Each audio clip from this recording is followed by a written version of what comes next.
Kde? Kde, miláčku? Tam je tráva. Tráva, stromečky. Víš? No. A tak dál, že jo? Aničko, počkej na nás. Neutíkej nám. Tak. Že jo? Dneska je 30. září. Tak, září. Ukážeš mi lízatko?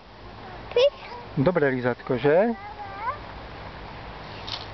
Tak. Chutná ti? No, ale tak často tě okupovat nebudu, víš?